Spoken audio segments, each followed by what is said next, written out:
यवतमाळच्या राळेगाव तालुक्यामधील रावेरीमध्ये देशातील एकमेव सीता माता मंदिर आहे।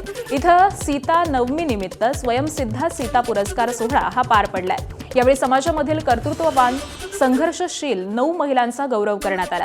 कार्यक्रमाचे अध्यक्ष माजी आमदार वामनराव चटप, विशेष अतिथी म्हणून एबीपी माझा वृत्तवाहिनीच्या कार्यकारी संपादिका सरिता कौशिक, कार्यक्रमाचे उद्घाटक म्हणून माजी आमदार सरोज काशीकर, शेतकरी संघटनेचे प्रांताध्यक्ष ललित बहाळे, शैला देशपांडे, ॲडव्होकेट दीपक चटप, प्रज्ञा बापट हे मान्यवर उपस्थित होते।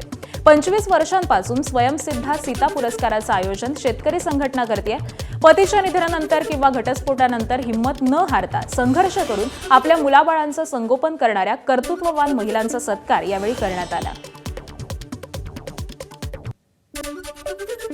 मला असं वाटतं की ह्यातील प्रत्येक कहाणी महाराष्ट्रात प्रत्येक स्त्रीनं, प्रत्येक आईनं, प्रत्येक पुरुषानं, प्रत्येक मुलामुलींना कळली पाहिजे।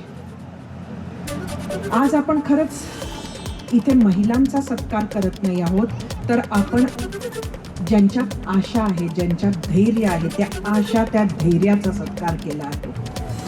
आशांचा सत्कार केले आहेत की ज्या झुकल्या नाहीत।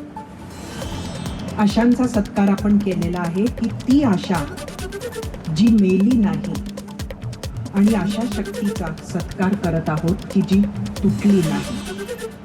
ज्यांचा पती मरण पावला, ज्याच्या नवऱ्याने सोडून दिलं, ज्याच्या नवऱ्याने दुसरी बायको ठेवली किंवा डायव्हर्स दिला, अशाही परिस्थितीशी झगडून मागे वळून न पाहता बाळांना लवकुशासारखं उभं केलं, अशा सगळ्या मातांचा सत्कार करायचा आणि स्वयंसिद्धा पुरस्कार देऊन लोकांसमोर यांना ह्या समाजाच्या आयकॉन आहे अशाही परिस्थितीत त्यांनी हे केलं।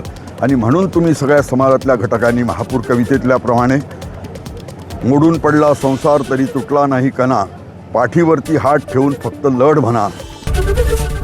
एबीपी माझा, उघडा डोळे बघा नीट।